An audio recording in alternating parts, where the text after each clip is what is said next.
नाज़रीन, ब्रेक पर जाने से पहले हम अपने माहिरीन से हेपेटाइटिस और जॉन्डिस पर गुफ्तगू कर रहे थे।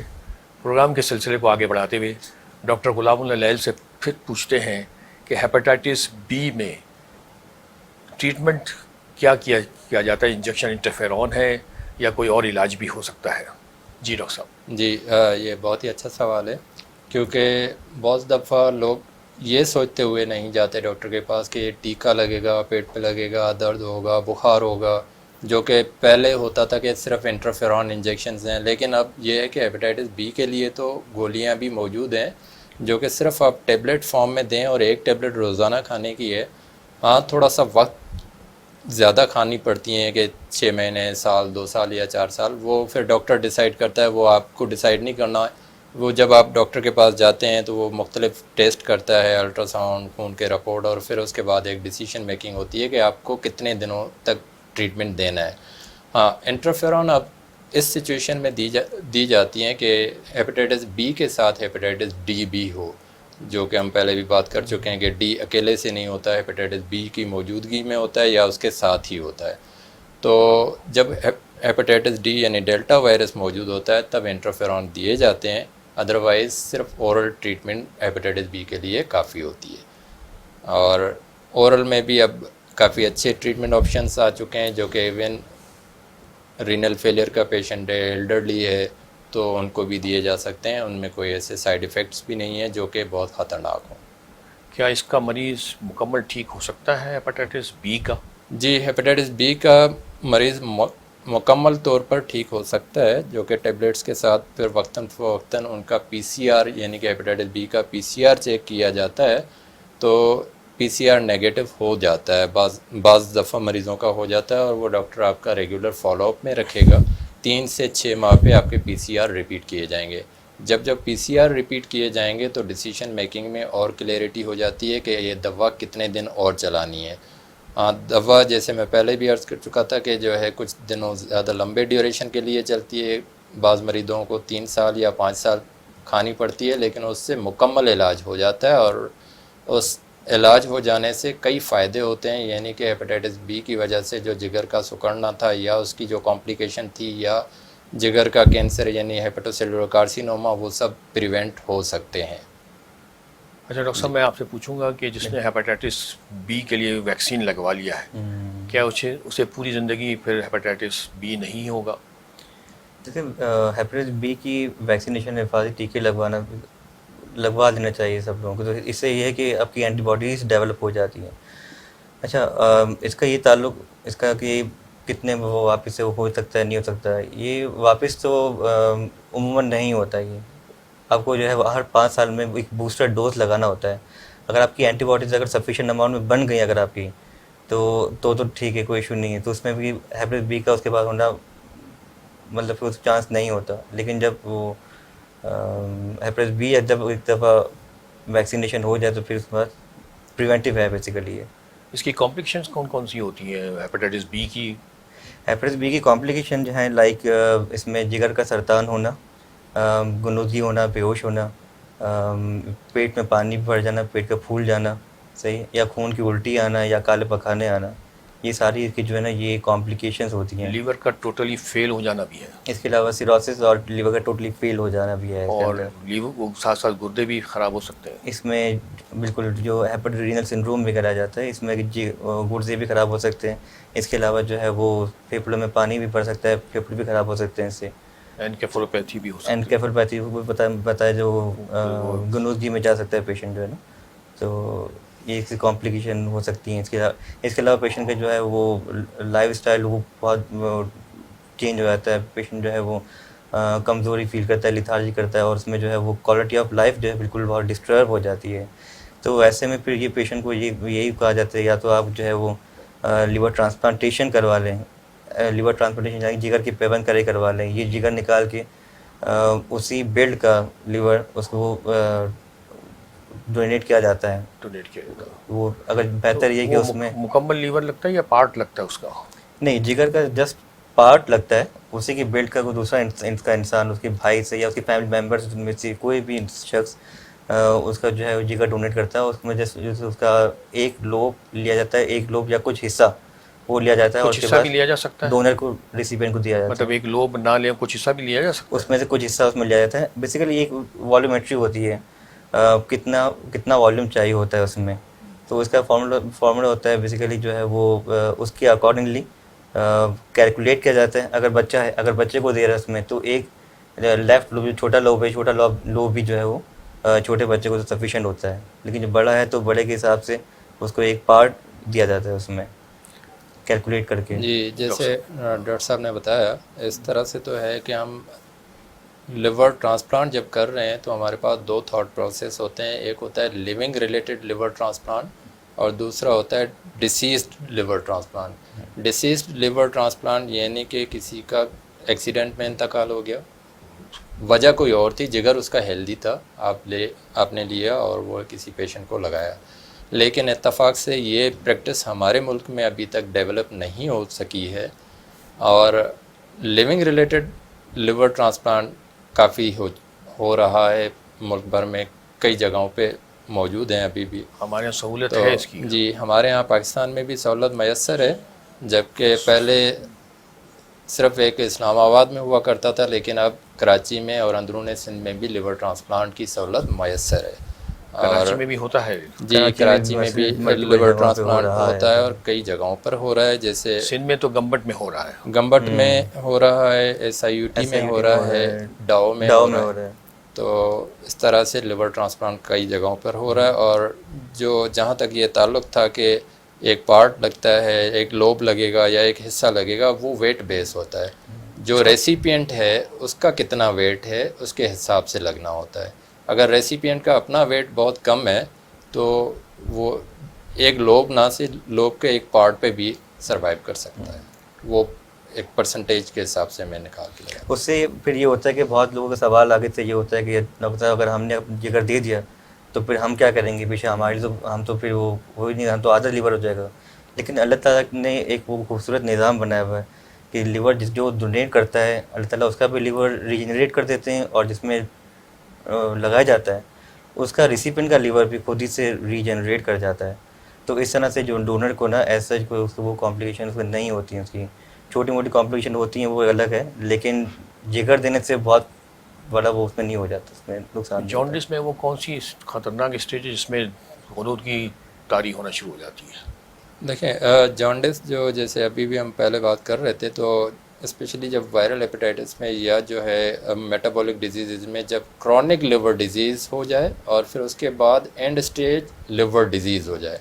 एंड स्टेज लिवर डिजीज़ जिसे सिरोसिस कहा जाता है, जिगर का सुकड़ जाना। अब जिगर सुकड़ जाता है तो तिल्ली बढ़ती है, पेट में पानी भरता है, पहली स्टेज में ये होता है। और फिर बाद में जैसे जैसे डिज़ीज़ प्रोग्रेस करती है तो बाज़ दफ़ा पेशेंट जो है वो बेहोश या गुनूदगी में जा सकता है, खून की उल्टी आ सकती है, जिगर में कैंसर बन सकता है, और बाज़ दफ़ा लोगों को प्योर बेहोशी की कंडीशन में लाया जाता है इमरजेंसी में।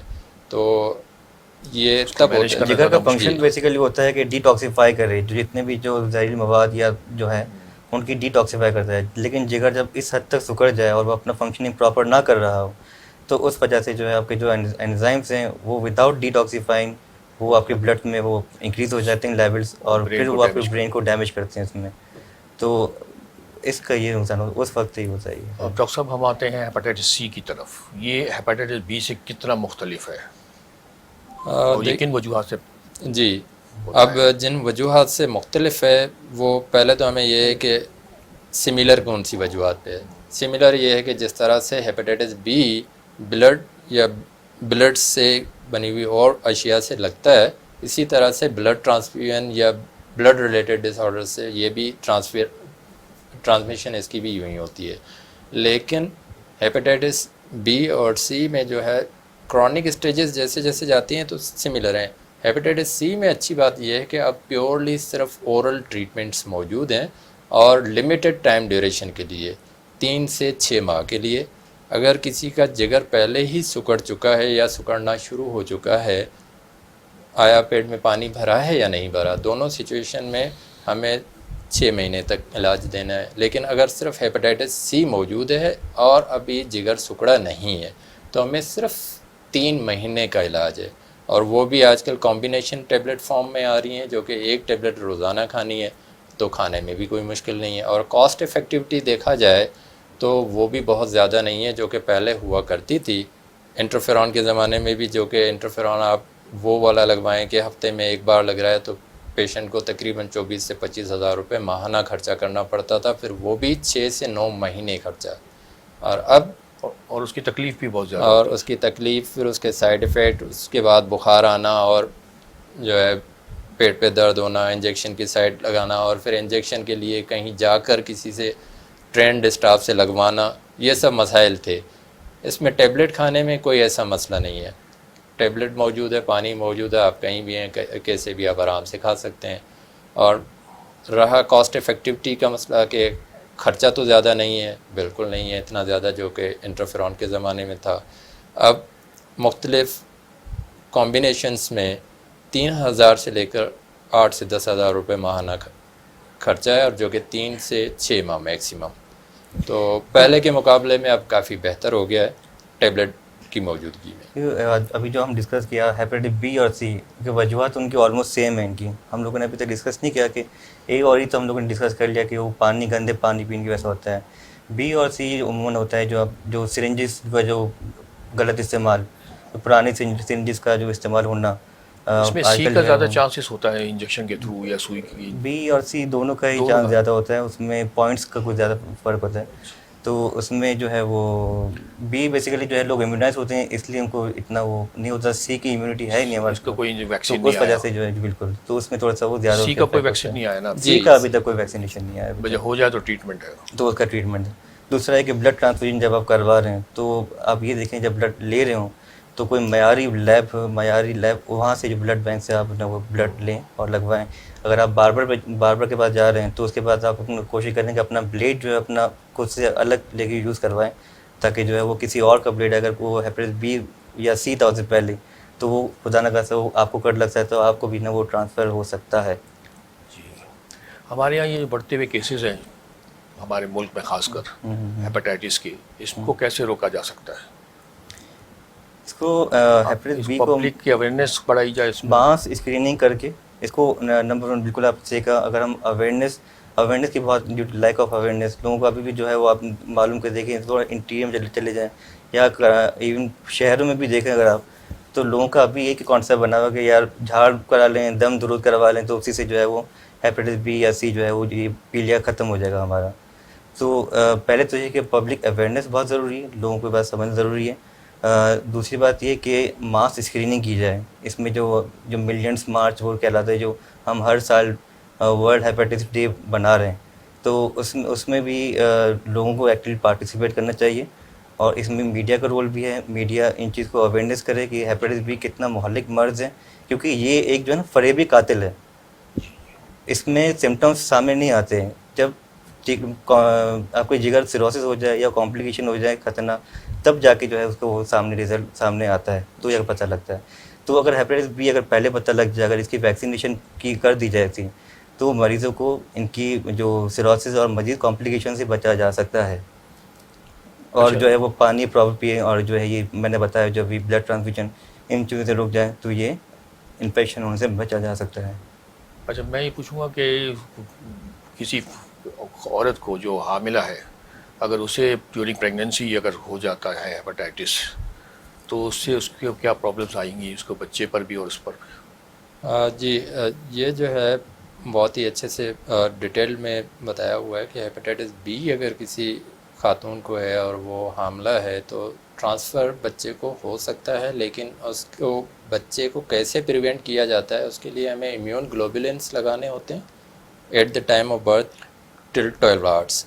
जी, तो एक इम्यून ग्लोबुलिन्स लगा लें और वैक्सीन लगा लें, और फिर बच्चे के टाइटर्स चेक करें। उससे उमूमन जो कि पहले एक रेशो था कि इतने ज़्यादा पेशेंट्स को ट्रांसफ़र हो जाता है, बच्चों को ट्रांसफ़र हो जाता है, हाँ, तो वो जो है लिमिट हो जाता है। दूसरी बात ये होती है कि हामला ख़वातीन को 24 से 28वें हफ्ते तक वायरल लोड करा के कि इतना मखसूस वायरल लोड है तो ये ट्रीटमेंट शुरू करा दें।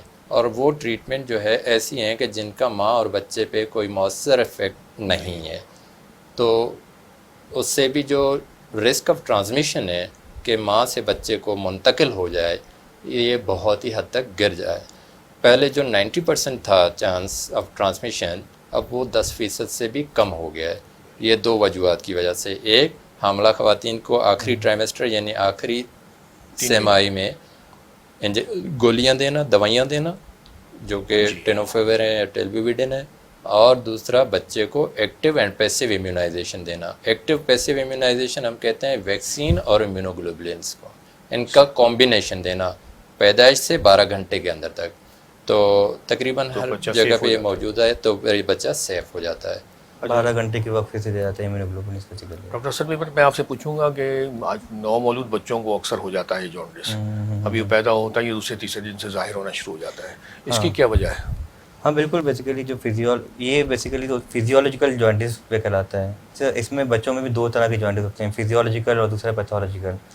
तो जो फिजियोलॉजिकल जॉन्डिस होता है वो तो फिर एक हफ्ते के दौरान जो है फिर ये वक्त के साथ साथ खुद ख़त्म होता जाता है। ये इनमें भी कहते हैं कि आप वो सुबह की जो पहली किरण जो है धूप की उसमें आप रखें तो उससे जो है वो जॉन्डिस वो कम होता जाता है। बाज़ दफ़ा कुछ मरीज़ों को, कुछ बच्चों को ज़रूरत पड़ती है कि उसे जो है वो लैंप में उसे रखा जाता है, उससे वाइट लाइट में रखा जाता है। और दूसरा जो पैथोलॉजिकल है उसके जो है मल्टीपल कॉजेज़ हो सकते हैं।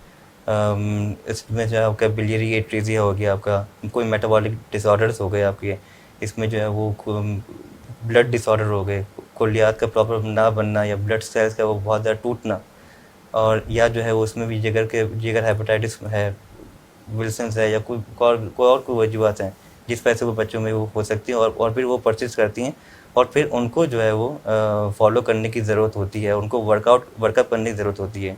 अदरवाइज फिजियोलॉजिकल जॉन्डिस उसको इतना वो करने की ज़रूरत नहीं होती। लेकिन जो ख़तरनाक होता है इसमें भी तो वो क्या उससे बच्चे की मौत वाकई हो सकती है? हाँ डिपेंड करता है। अगर वो बिलियरी एट्रीजिया है, अगर उसको कहते हैं कि आप विदिन 60 to 90 डेज़ उसे आप उसका ऑपरेट करवा लें, लाइक कसाई प्रोसीजर कहलाता है वो, तो उससे बचा जा सकता है। अगर आप वो नहीं करवाते हैं तो लाजिम बात है उससे बच्चे की मौत भी वाकई हो सकती है। तो अगेन कि ये कि उसकी प्रॉपर लोगों को अवेयरनेस करवाई जाए, माओं को, कि बच्चों में अगर इस तरह के सिम्टम होते हैं तो फ़ौरन अपने जो पीडियाट्रिशियन उनसे रुजू करें और इनका जॉन्डिस के जो कॉजेज़ हैं उनको देखा जाए, उनके वर्कआउट किया जाए, उनको अकॉर्डिंगली मैनेज करवाया जाए उसको। अच्छा, किसी को जॉन्डिस हो जाता है जी, तो हमारे यहाँ उसके खाना पीना सब बंद कर देते हैं, उसका जो रूटीन जो खा रहा है वो सही है या उसमें कोई ख़ास ग़िज़ा भी दी जाती है? ख़ास ग़िज़ा में तो कोई मखसूस नहीं है कि आपने ये खाना है, लेकिन ये है कि एहतियाती तदाबीर में हेपेटाइटिस, एक्यूट हेपेटाइटिस की सिचुएशन में, क्योंकि एनोरेक्सिया होता है, खाना पेशेंट को वैसे ही अच्छा नहीं लगता, तो आप एहतियातन ये करते हैं और हम लोग कोशिश करते हैं कि कम तेल दिया जाए। लेकिन इसका ये मतलब हरगिज़ भी नहीं है कि जो है आप उबला हुआ ये दे दें और जो है गन्ने का रस दे दें और सिर्फ पानी दे दें। पानी और जूसेस पीना ज़्यादा बेहतर है ताकि आपकी हाइड्रेशन मेंटेन रहे, लेकिन उसका ये हरगिज़ मतलब नहीं है कि आप सिर्फ गन्ने का रस पिएँ, क्योंकि ये हेपेटाइटिस सी का इलाज है, या हेपेटाइटिस बी का, या एक्यूट हेपेटाइटिस का, या जॉन्डिस जिसे पीलिया कहते हैं उसका इलाज है। ये इलाज हरगिज़ नहीं है, ना ही कि उबला हुआ खाना सिर्फ जो है वो इलाज है। खाना आप नॉर्मल रूटीन पे खा सकते हैं, बस ये एहतियात रहे कि ज़्यादा मुरगन ग़िज़ा ना हो। और इस तरह से ये होता है कि मुरगन ग़िज़ा हज़म करने के लिए वैसे भी हमारे एंजाइमेटिक सिस्टम को ज़्यादा एक्टिव होना पड़ता है, और फिर वैसे ही जब आप नॉर्मल निज़ाम हज़म हो तब भी आपको वो ज़्यादा मेहनत आंतों को करनी पड़ती है। हाँ। तो इस सिचुएशन में थोड़े से कम मसाला जात हों, लेकिन ये ज़रूरी नहीं है कि सब कुछ उबला हुआ हो। गन्ने के शरबत पे मुझे याद है कि एक दफ़ा मुझे जॉन्डिस हो गया था, जॉन्डिस ए ही होगा नॉर्मली, तो मैं अपने कंसल्टेंट के पास गया, तो मैंने जब पूछा क्या क्या खाऊं क्या क्या ना खाऊं, उन्होंने मुझे कहा कि गन्ने के शरबत के अलावा सब कुछ खाओ पियो। ये गन्ने का शरबत जिस तरह मिलता है गंदगी से, ये तो वही एक सबब है आपको ये पैदा करने का। और तो जिस तरह उन्होंने स्ट्रिक्टली मुझे ये कहा था कि गन्ने के शरबत के अलावा बाकी सब खाओ पियो, आप सालन भी खा सकते हो। जी, एक्यूट हेपेटाइटिस में बेसिकली जो हमारा जो लिवर की फंक्शनिंग होता है वो सिंथेसिस ऑफ शुगर्स, तो उसमें जो आप शुगर्स कम हो जाती हैं तो कहते हैं कि आप ये ग्लूकोज वाला ही जो शुगर वाला गन्ने का जूस पिए खूब, तो उससे ठीक हो जाएगा आपको। अच्छा, ये जो और जो हेपेटाइटिस बी या सी के जो पेशेंट आते हैं हमारे पास, CLD वाले, होता ये है कि उनके वैसे ही उनका जो है वो मसल्स इतना ब्रेक डाउन हो चुका होता है और जो है प्रॉपर प्रोटीन्स नहीं बन पा रही होती हैं। लेकिन ऊपर से बेचारे पेशेंट आते हैं, उनको खाना पूछे आप खाना क्या खिला रहे हैं, तो वो कहते हैं कि यार इनको तो सिर्फ उपला वाला खाना ही खिला रहे हैं, नमक भी नहीं दे रहे, उसमें कुछ भी नहीं करे। तो उसका रिजल्ट ये निकलता है, पेशेंट को जहाँ न्यूट्रिशन चाहिए होती है और ज़्यादा बेचारे वीक होते जाते हैं, और ज़्यादा वो नरिशमेंट उनकी मेल नरिश होते जाते हैं और फिर सार्कोपीनिया डेवलप कर लेते हैं बेसिकली ये। तो उन चीज़ से फिर मैं अपने मरीज़ को ये कहता हूँ कि आप जो है वो प्रोटीन वाली ग़िज़ा ज़्यादा लें आप, सही है, और उसमें जो है वो बॉयल लेने की ज़रूरत नहीं होती है। हाँ, नमक से थोड़ी एहतियात करने की ज़रूरत है, और क्योंकि इससे जो है वो पेट में पानी का भर जाना बहुत है इससे। दूसरी बात ये कि आजकल जो है वो लो सॉल्ट के नाम से जो है वो मार्केट में मिल रहे हैं, लो सॉल्ट या नो सॉल्ट। तो अगर वो लेने जायके के लिए थोड़ा सा, तो उससे ये कि पेशेंट को बेनिफिट हो जाता है, उसमें एक नमक भी कम हो जाता है और पेशेंट की जो है वो खुराक भी अच्छी हो जाती है। नाजरीन, आपने हमारे माहिरीन से जॉन्डिस और हेपेटाइटिस पे तफसीली गुफ्तगू सुनी। हमारी ये किन बेएहतियातियों और लापरवाही के सबब पैदा होता है, ये आज आपने अच्छी तरह जान लिया होगा। अगर आपको इस मोहलिक मर्ज़ और ख़तरनाक मर्ज़ से बचना है तो अपने खाने पीने की चीज़ों का ख़ास ख्याल रखें और अपने ज़िंदगी के दीगर मामलात में भी सफाई सुथराई का बहुत ख्याल रखें। इसके साथ ही हमारे प्रोग्राम का वक्त अब ख़त्म हुआ। हम अपने दोनों मेहमानों डॉक्टर गुलामुल्लाह लैल और डॉक्टर हसन मेमन का शुक्रिया अदा करते हैं कि उन्होंने अपनी मसरूफ़ियात में से हमारे लिए वक्त निकाला और हमसे अपनी मुफीद मालूमात शेयर की। अपने मेज़बान डॉक्टर मंसूर नूरानी को आइंदा हफ्ते तक किसी नए मौजू और किसी नए मर्ज़ पर गुफ्तगू करने के लिए इजाज़त दीजिए। अल्लाह हाफ़िज़।